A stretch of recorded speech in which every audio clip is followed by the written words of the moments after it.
that music.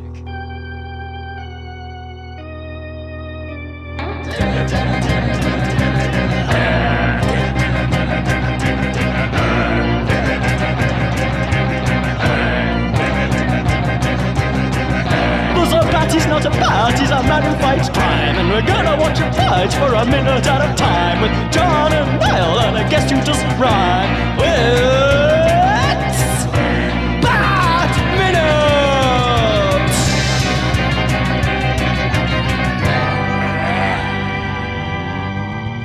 Greetings, citizens of Gotham, and welcome once again to Bat Minute Returns, the show that cuts right through the bull of Tim Burton's wonderful film, 1 minute at a time. I am one of your hosts, John Parker. Shouldn't that be cuts right through the duck? Don't now. Now, I'm sad. The fate of this duck, I'm going to cry. Yeah, 3 major departures in this minute as well. But I'm the other host, Niall McGowan. Yes, and we are joined by someone you may remember from last year. It is our very special guest, writer, filmmaker, podcaster, Omar Najam. Hello. Hello. Thanks for joining us again. Thanks for having me back. Thank you. I, too, am sad about the duck. Oh, it's very upsetting. Do you know what's more upsetting, though? How do I put it? The backlash we all got from Dale for us doing that bonus episode in between seasons of Purple Rain. We all quite enjoyed the film, didn't we? We were on the same page. Yep, yes. And Dale's not here, so I think we can freely say it was a unanimous decision that it's a great film. Yep. Now, the next movies did not get as much of a warm reception when we reviewed those. That checks out. That makes sense. We had even more backlash from the guests. I was really surprised though, because the Dale's invited back. She'll be on in a couple of weeks' time. But I was stunned when she said yes, because I thought it was going to be like, oh, not a goddamn chance this time. How dare you? Fool me once. Yeah. Well, welcome everybody to this minute. It is minute 109, and it starts with more incessant quacking, and it ends with decapitation, fatality. Again, though, there's like 3 beloved things, and actually, it only just kind of hit me. It's like, oh yeah, this is like Bob dying in the first movie times 3, because it's like, oh my god, so many things are gone now from the movie. Well, plus the duck's innocent. The duck doesn't deserve this fate. No. And you could argue that Bob doesn't deserve his fate, but he's not an innocent man. The duck did nothing wrong. Nothing. The duck did nothing wrong. It was a slave to evil. But actually, speaking of the duck, though, like the minute starts, we get this shot of like Batman's checking out his scanner sonar thing to see where he's going, and it looks like he's heading towards. He sees where the duck boat is because it's in a little symbol, and then the bigger symbol just looks like a slightly less well-shaped duck. So it's like, is the sewers also duck-shaped? Like, what the hell's going on there? Because also, like, that's not like a recurrent. Correct me if I'm wrong, but it's not like Penguin is obsessed with ducks, no, per se. So interesting choice. Actually, I guess like shout out to like your avian family, but yeah, I don't know. Does Batman know he has this duck? Has he seen it? I'm racking my brain now. I think that he would have when Bruce Wayne when he crashed the party. Yeah. Bruce Wayne was there, so true. He would have seen it then, I guess. Even so, does that mean he had time to go and set that up on his bloody radar? Well, you can't tell what this radar thing is, because remember it had the outlines of the penguins with the rockets on their backs in the other minute, where it's like, it seems to be animating the things on screen in real time as they come into, location or whatever. Yeah. If you get like a ride share from an app, like you're using a rideshare app, it just has a generic car. It doesn't have like the like it loads information, on a separate pop-up window. Yeah. Batman's technology recognizes shapes very well. I think we should just adapt that. That was like, this is old technology so that we have not acted on. Batman created Uber, is what you're trying to say. Exactly. Well, you should have. Yeah. He didn't patent this technology. Well, he can't because he's like, everyone's like, oh, what's this Batman technology? And Bruce Wayne can't be the one to be like, oh, that's Batman's open source technology. Yeah, I don't see Batman as much of a hero as he is. I don't think he supports an open source platform. That'd be handy too, because you'd be like, if random penguins were coming with rockets on their backs to shoot you, this thing would be so handy because you could see them coming a mile away. But you think most people will be like, oh, you're never going to need that. But in Gotham City, apparently you do need that. That is a thing that is needed by the city, by the citizens. They're like, oh yeah, we need to know when random crazy crap's just coming up the street. In this cinematic universe, does Bruce Wayne have any way to profit off of Batman's activities? Well, we've actually speculated in that, because in early drafts of the script, there's a whole thing about there's loads of Batman merchandise in Gotham. Right. And we were saying that, when he's hacked into the Penguin's PA and he's doing the whole, I played this stinking city like a hawk from it. He's got a Batman CD player, like a CD player with the Batman symbol. Oh. And we were speculating at the time that maybe Bruce Wayne he was the one putting out all the Batman merchandise, so that's how he's making the money back now by like, oh no, I put myself out there, spent millions becoming this guy, and now I'm gonna make some of that back. It was all a marketing ploy. The whole thing. This is his Disney Fox purchase. Yeah. He's like, it's going to be billions up front, but trust me, this IP will be really, really helpful in the future. That would be a really good interpretation of the Batman character. And then, the twist can be, it turns out, he's actually also facilitating the villains in order for Batman to have someone to fight, to make and create the merchandise. That's why, he had that hesitation when Jack Napier was dangling over the chemicals, because he's like, I could save him. But if he was to fall into these chemicals and then come back as a supervillain, of course, that could really do some business for me. Be really good for business. Yeah. And it paid off. It worked.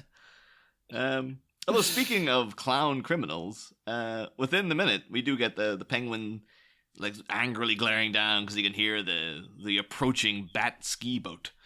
And he looks up to one of his minions, who's Dougie Jones. I don't know if you know Omar, but that clown is Doug Jones, the famous. Fantastic. And he decides he's out of there. So he's just like, "Oh, the hell with this! Yeah. I'm taking off." In rather interesting fashion, the other ones are leaving as well. Yeah, committed to the bit. Yeah. I mean, they've been getting lessons from Catwoman. We've established already that Catwoman solely moves by cartwheeling. That's what I was thinking. Wouldn't it be ironic that, the reason Selina Kyle came to Gotham was to look for her, long-lost father. And it turns out he was actually a clown in the Red Triangle Gang the whole time. Yes. Remember, he used to teach me to cartwheel all the time. He said it was the most efficient form of travel. I know that cartwheel, father. I know it anywhere. But of course, that because Dougie Jones takes off, that's the last we see of him in the Batman franchise currently. Wow. I did note that apparently his next role would be in something called Magic Kid, where he played the part of Clown in Office. Oh, typecast. Yeah, this clown, maybe it's the same guy. He's just like, yep, I've got out of that Red Triangle Gang. There's a whole movie about him trying to go straight to get the job in an office. Is it a thing where Doug Jones is like, look, we got the makeup on, let's just shoot another movie? Where, they made Hellboy 1, and he was just like, Yelmer, let's just go ahead and let's make your Creature from the Black Lagoon romance film. Yep. We'll release it years from now, but I'm already in the makeup. We've already got it all set up. It'll be cheaper, trust me. Let's just do it. That is the Roger Corman way. That was what's that movie? Is it The Terror? It was one that Roger Corman made with Jack Nicholson, Dick Miller, and Boris Karloff. I think it was they were shooting another movie, and they had rented a castle for the weekend. And then Corman was like, we got this place another day. We can just make another movie here. So they just threw together a bunch. Yeah, well, maybe not a day, within a couple of, literally within the weekend. They were like, we can just throw this together. And I do remember that, Jack Nicholson's famously going, I had no idea what was going on in that movie. I had no idea the plot line. And Dick Miller's been not one person on earth knows what the terror is actually about because it was just a load of crap thrown together. Sold. And it's just out there in the world now. And I remember speaking to former guest of the show, Ash Lerczak, because he's the only person I know who's actually sat through it. And he's like, it's legitimately terrible. Like, it's not even kind of like, oh, it's fun bad. He's like, no, it's unwatchable. Oh, no. I'm still going to watch it. I don't care. I watch all the Neil Breen movies. I'm not bothered. Yeah. Well, at least Neil Breen's got a plot. Like, you get what he's going for. Sometimes he has a plot. Sometimes. Don't give him too much credit, Niall. Oh, but I get sad in this minute here as well. I get sad a lot in this minute, but I know the penguin is the villain, but the clowns fleeing the scene, that upsets me. And then even the Poodle Lady slinks away into the darkness. They're turning their backs on him. Like, surely they're all as guilty of the crimes as the penguin is. Well, that's what I wonder as well. Like, because, yeah, they're all in the same boat, but they decided, like, nah, the hell with this, we're out. But I wonder, was the seed of disconnect or discontent, was that supposed to be sown when he killed that clown?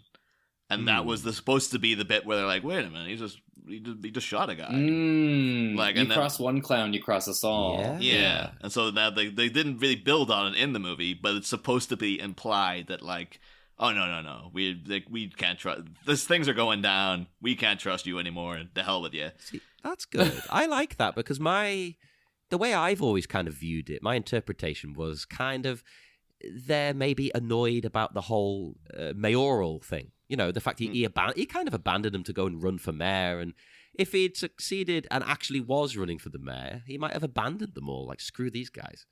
Right. But that's never touched upon in the film either. So. No. But I do love the Poodle Lady's exit, though. I love that just fades into black. It's like, oh, because she's so creepy already. She's just like, oh, that's even creepier. Oh, but even she has abandoned him. Like, Penguin knows now that he's alone. He's got no options left. Should also note that Anna Katarina, who played the Poodle Lady, her next role was in a movie called Magic Kid, where she played Poodle Lady in Office. Wow. The unofficial sequel to Batman Returns. No, that's not actually true at all. They just got escorted to the other set and it just knocked it out. Literally just across the lot over here. Yeah. Sit down in your office chair. No, but the next thing she did was an episode of Tatort, which I believe is like a German cop show of some sort. Oh. And then followed by the film A Weekend with Barbara und Ingrid. So I guess she went back to Germany, or she went to Germany at least anyway. Okay. Straight after, but I feel the Poodle Lady's exit is even sadder though, because like Penguin looks, he sees like Dougie Jones going, he's like, ah.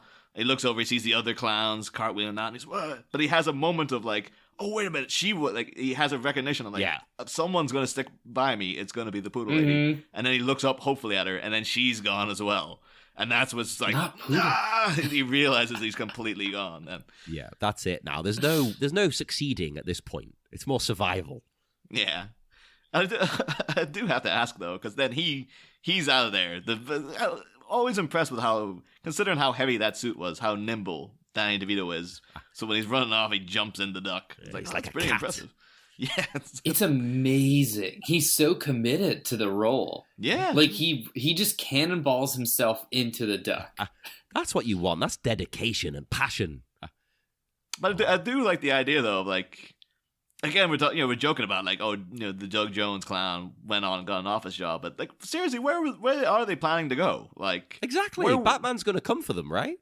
Yeah, but what can the Poodle Lady do? Like, is she just going to go like, I guess I'm opening like a dog salon now, or and where's the Penguin gonna go? Is he gonna be like, well, I'm hauling ass to Arizona, and he's just like, there's gonna be 2 days later, he's on the freeway still in the duck, just amazing, yes. And then we can do another movie where like Penguin goes to Hawaii. Oh God, yeah, that'll be like that. I love that. It'll be like the abandoned Beetlejuice. Beetlejuice goes Hawaiian. Oh, yeah, like, we actually did it with the Penguin. I like the way in your mind, Niall, you were thinking of a logical connection there. Yes, of course, that abandoned Beetlejuice movie. Whereas in my mind, I was thinking of the sequel to Ginger Dead Man. Oh, right. No, not Ginger. It wasn't even Ginger Dead Man. I've messed up my own bloody thing. I was thinking of the sequel to Jack Frost. Not the Michael Keaton Jack Frost, can I just say? Yeah, the horror one that's with Shannon Elizabeth, yes, right? Yes. The original first Jack Frost is it's good. It's a bad movie, but it's fun. It's good. It's silly. The second one is like student film garbage. Do not watch. It's got an even smaller budget and not in a fun way. Like it's cheap and nasty, and I don't even remember what happens. It's so interesting with like that's such an opportunity to do something crazy. Yeah. Where you get like this weird franchise and they're just like, all right, you've got like half the budget. What do you want to do? And I feel like the instinct should always just be like, let's just do this version but Evil Dead. Yes. Why not? Let's just Raimi it up. Let's just get really, really weird with this. Yeah. Like melted water kills people. That's it. The budget is water. Yep. Sorted. Problem solved. That's just even like you get ones that completely give up though, like the Wishmaster series, because that starts off that first Wishmaster movie is pretty good, so good, and then like then by the time they get the fourth one, by the time they get to the fourth one, it's just porn. Like this is a porn movie that also has the djinn in it, and it's not even the same guy. Like it's just some other asshole in the costume now. It's so disappointing. The first one has like a skeleton walking out of somebody, which was the coolest thing in the world. Amazing. And then, like as they keep going, you're just like, oh, this is great. Yeah, This is. You are making me want to watch them. To be honest, I like watching the worst things you can imagine. No, the first one is like it's arguably like a bad movie, but it's genuinely really enjoyable because it is just like loads of horror icons just come in, like Robert Englund's there, Tony Todd and stuff. It's just like we're just having fun. We're just coming in. It's like it's a stupid genie movie where like Kane Hodder, the guy who played Jason, is like, well, if you want to in there, you're gonna have to walk through me. And then he turns him into like a glass door and stuff. Mm-hmm. And it's just like Kane Hodder trapped inside this glass door. It's crazy. It's like that first one. I think there's a lot of horror movies that you are like, oh, this is like the horror clubhouse. Like this is like, even if it's not like a main one people talk about, this is like a place that a lot of like horror people hang out. This is cool. And then when you start to go deeper down like certain franchises and you lose those familiar faces, you're like, oh, this is a little awkward. I don't know any of you. Yeah. But yeah, I guess we should move on to the tragic element of the minutes where the penguin decides to flee, jumps in the duck, and hauls ass out of there. But, that duck climbs those steps so well. That duck flies. Can that be done? I've seen like an Action Jackson, Carl Weathers driving a car up a flight of stairs, but again, that's a movie, so I don't know.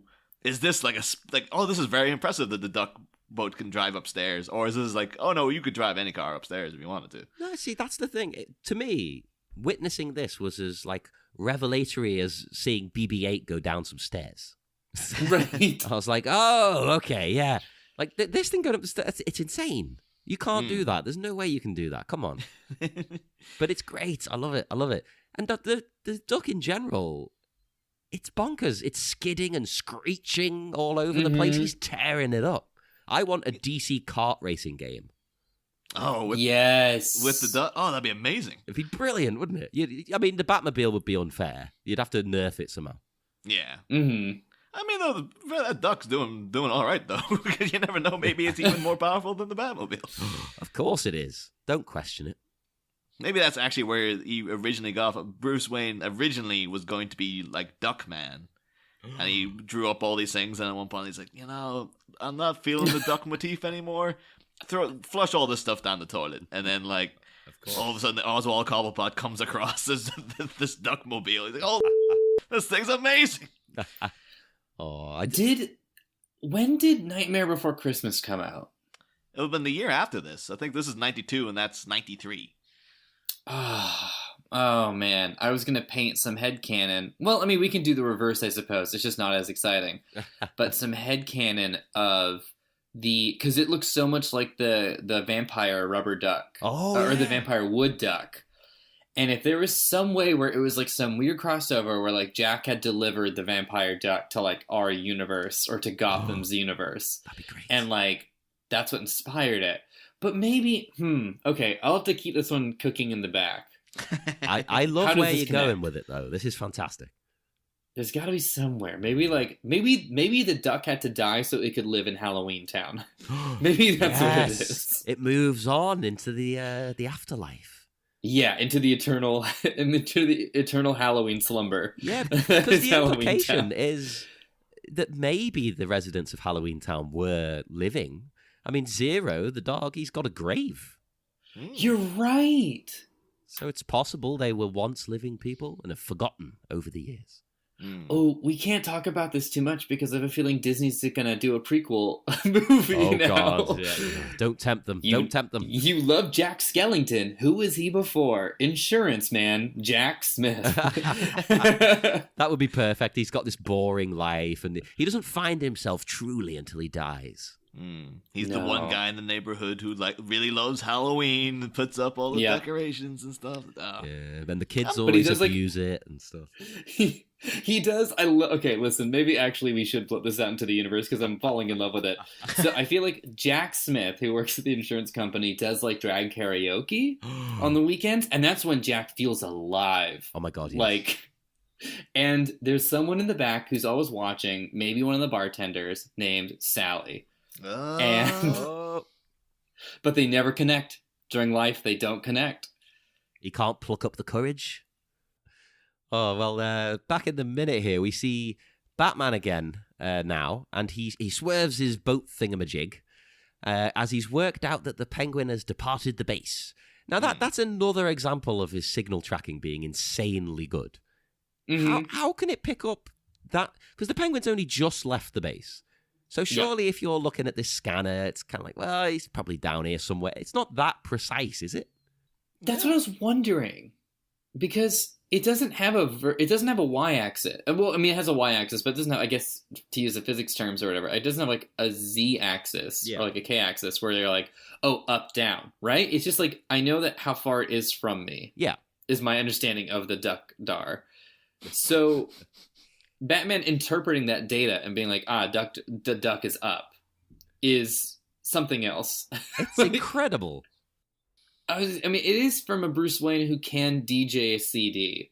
So I suppose that if anyone can do it, it is Bruce Wayne. But still, I was very impressed by it. The X-Men had to build floating bead sand in order to know where things were. This, I was like, wow, that's, he just does it. He's just no, I'm looking at the data in front of me. It's up. Yes, clearly it indicates it's up. It's clearly up. You don't know? Okay. Well, that's He's that's just too intelligent for us. That's what it is. Yeah. I wonder what's going through his head, though. Because he must have been okay, so he's clearly on the move. If I was to drive in after him, I'm going to have to get out of this thing and then run after him and maybe grapple hook the thing. But if I was to go up this random thing that's just next to me, I might be able to crash through something and then crash into his boat, which would be I'm guessing Batman himself, maybe because he already crashed the Batwing, he's like, I'm indestructible. So he's not even worried about this at all. Bring it on. Or it is just part of that whole thing with all of the. I think they didn't do it in Batman Begins, but then they ended up doing it in the other movies, where every Batman movie is you give him a new thing, and then he wrecks it. It's Batwing wrecked it. Batmobile in Batman Begins, he makes up for it by destroying his house. Yeah, that's true. I guess that's how they did it. They were we saved the tumbler, but we have to rebuild your entire mansion. So I guess that's the trade-off. That's still, again, we're not getting into Dark Knight minute territory, but it always really bugs me in that is that the indication in those movies is right. So he burns down Wayne Manor, and then so he has to go and live in this penthouse. And then he's got a little out by the docks, an emergency Batcave. Yeah. And then immediately after the events of the Dark Knight, he quits being Batman. Yet he goes back to Wayne Manor and he's got the most impressive Batcave he's ever had down there. I was why did he keep making that if he wasn't Batman anymore? Yeah, that's an excellent point, actually. I've never heard you bring this up, Niall. What the hell? But you're correct. It's just I guess they're I don't know. I guess maybe just for something to do. He was just making a Batcave. I started it, so I might as well finish it. To look at newspaper clippings. Yeah, he was just what if I want to look at the newspaper clippings, though? Exactly. I mean, you need the right equipment. You've got to get it spot on. Yeah. He's just I need a microfiche machine down here. That other Batman had it. I'm going to buy you a microfiche for your next birthday now. Ooh. That'd just be great. Like, I can put all my notes for each additional season on. I'll be like, I'm sitting at the microfiche machine here. You just hear them every time it goes. Just scrolling through the focus feature. Almost there. Sorry, I remember. Almost there. Okay, the duck's head comes off. There we go. Yeah, give me a minute. I need to change it again. But as you said there, the duck's head comes off. Yeah, Batman's ski boat comes flying out of the ice and decapitates this poor duck. I have to say, though, amongst all the tragedy here of the duck being destroyed, there's something inherently comical about Dan DeVito's roars. Yeah. When you see and then later on, in like the next 2 minutes from now, when he's going into the gunk, like into the sewer gunk, there's something funny with his like as he's going down as well. It's like, maybe it's just because Danny DeVito is an inherently comical man, just because everything you've ever seen him in is a comedy, except this, which is still kind of a comedy in a lot of ways. So it's I guess I should be thankful for the laughter, because it undercuts the sadness of seeing that duck go. And I think the Penguin, I'm starting to get the impression he's more drawn to that duck than we realise. Because remember, he had the duck as a child, the toy. Oh yeah. So I'm thinking, like, when everyone turns their back on him and he runs to the duck. Of course, he's trying to escape, but it's also like a kid running and grabbing their favourite toy when they're scared. Like their little teddy. It's like, oh, this duck, he'll save me like he always does. That's it's his Rosebud. Yes. Yeah. Oh. That's new canon. This duck is called Rosebud. Yeah. The thing that would have been something like that would have been more pronounced because we saw he had the duck dangling from the box he was in at the very beginning of the movie, but then when he's put in the bassinet, that didn't have the duck. Yeah. But it would have been nice, though, had that duck been on the bassinet as well. So then it is kind of like, now he's running to the duck. It's like, this duck's the only thing that's ever... Giant rubber... Like, yellow rubber ducks are the only thing that have ever comforted the Penguin. Yeah. Which is like... I guess, too, like, although we did talk about he has the kiddie-friendly umbrella, which does have a duck on it, but like it would have worked even better had it just been nothing but yellow rubber ducks. And it's just more like, this is a thing that's comforting to me is rubber ducks. So it's gonna help the kids as well when I'm leading them into toxic waste, which is still a scheme I don't understand at all, because you would have to walk into the toxic waste yourself, Penguin. I don't get what the hell you're planning to do, but that's a good point. Or could he just throw the umbrella in and they follow it for some reason? I think it would look a bit weird, though, if he's just like, okay, kids, throws an umbrella, go in there. In you go, it's fine, honestly. Ignore the screaming of the kids who have gone in first. Because we're pretty much at the end of the minute. It's actually a good point to end in the minute, like just the quiet of the wreckage. It's like, yep, that's a kind of nice little neat minute right there. I do have other notes, but I think I can leave them for the next one, because they're kind of universal Batman Returns notes. Well, I'll just go with one little note I have then about as you've guessed it, listeners, the strict revised draft. I bring it up all the time. It's back. Now, in the strict revised draft, the Penguin does a little bit more to earn his gang's scorn. In his escape in the duck, he runs over the fat clown. Oh. Yeah. Oh. That's slightly more over the top. It's like he doesn't even care about them because they've turned their back on him. He's like, right, screw you, I'm just going to run you down, whatever. To be fair, though, the fat clown's already dead. So I guess it's just like, he's in the way. I gotta get past him. It's disrespectful, and I'm not sure in the draft, actually. I can't recall it. He may still be alive in the draft because he runs him... I don't know, it says it runs him over. So it could be either way, couldn't it? But even if he's dead, that's still quite disrespectful. Come on. Yeah. That's his friend. Well, was he? He's grown up with these people. I don't know. That fat clown, he always struck me as like new blood. Because he just seemed a bit like out of his element in the Red Triangle gang. He's just trying it out for a week. Yeah, it's just the fact that the way he talked to the Penguin and stuff. It's like everyone else knew not to say anything, but he was the one like, hey, wait a minute, I think that I'm gonna have to bring up that this is a bit inappropriate. Interesting. This definitely colors the what we kind of kicked off with. It's like this minute is a very conflicting. Who are we sympathetic for then? because I was not sympathetic for Batman. I was more sympathetic for Penguin, but if Penguin's running over friends, maybe I'm not. This might be a very difficult minute to grapple with. I think I will throw in actually another note here, because I might as well throw it in now, because it's kind of relevant, in that the Penguin is abandoning his post. Or his, like, well, you could call it his post. He's abandoning everything.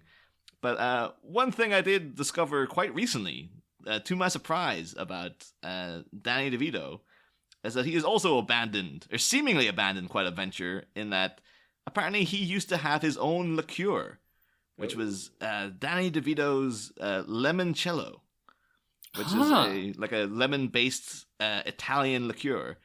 And I was like, oh my god, and I looked it up, and everywhere it seems to be discontinued. So either it was terrible, or he just can't be bothered anymore. But it's kind of a weird one, though, because the bottles looked, considering it was Danny DeVito as well, the bottles looked very cheap to me. It seemed like he wouldn't put in the effort, but apparently the entire venture was based on,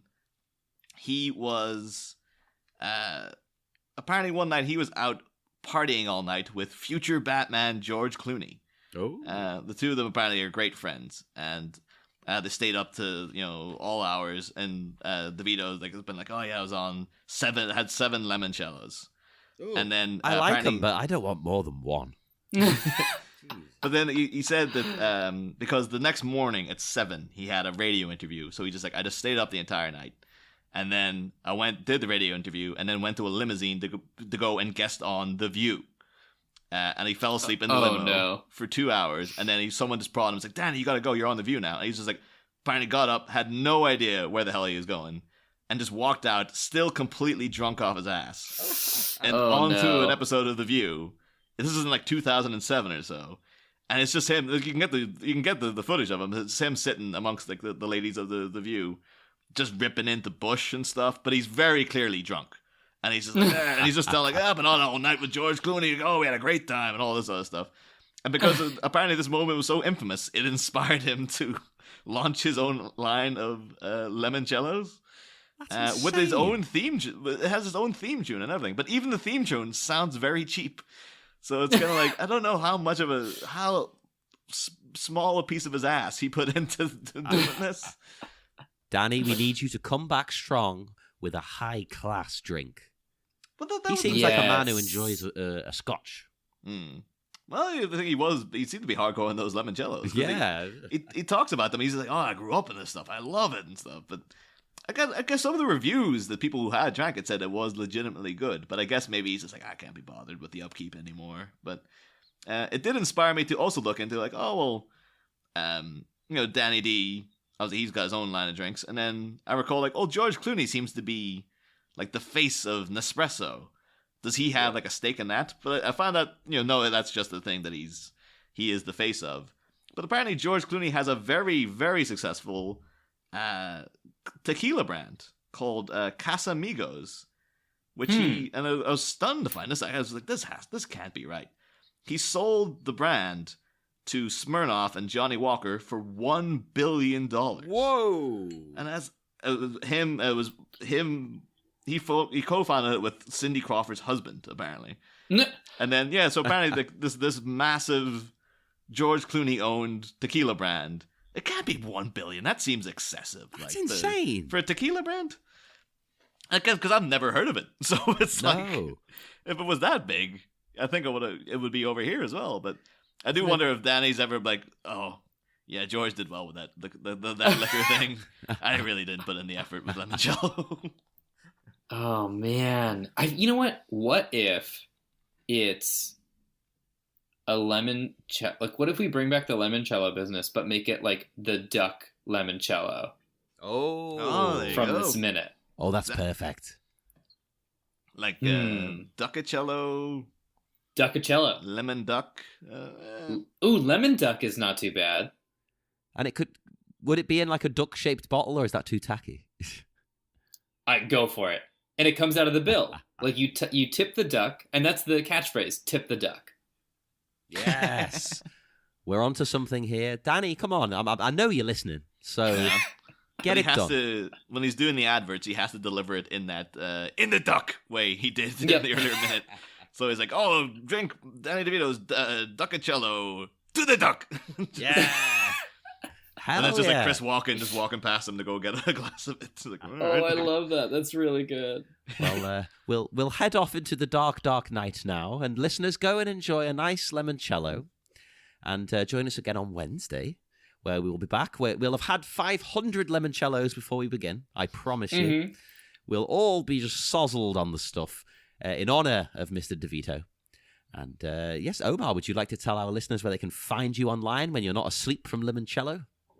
Yeah, when I'm not passed out or on the view from limoncello, you can find me at Omar Najam on Twitter or Omar Has Fun on Instagram. No, that's not right. That's Omar Has Fun on Spotify, which I mentioned a lot. I got confused because I talk about it on Popular Music, the podcast about pop music that I co-host with my friend Annalise Nelson.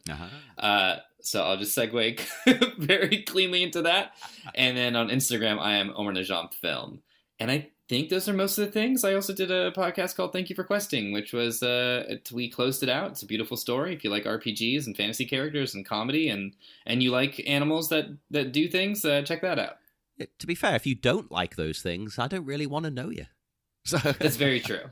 If you don't, then walk into the sunset. We're done. Yeah. Please don't listen anymore. No. Do keep listening. Just ignore me. Keep those numbers coming. Spread the word. But yes, if you want to talk to us, we are on Facebook at the Bat Minute Listeners Cave. We're on Twitter at Bat Minute.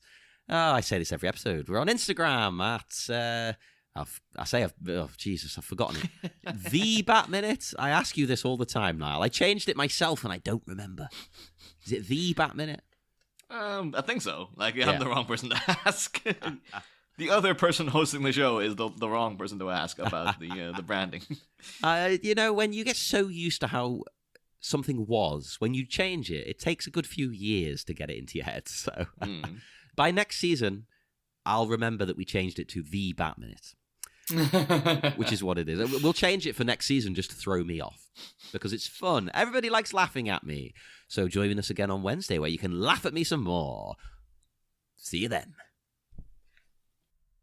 Next time, holy bewildering body slam, Batman! The caped crusader surveys the combusting carnage he hath wrought, but his attempt at a maladroit murder was for naught. A penguin pile driver from the top rope seemingly fells our dear paladin Dope. But while he recovers from a cataclysm upon his capitulum, will the position of a parasol really dictate who's won? Find out next time by snapping into a Bat Minute. Oh yeah!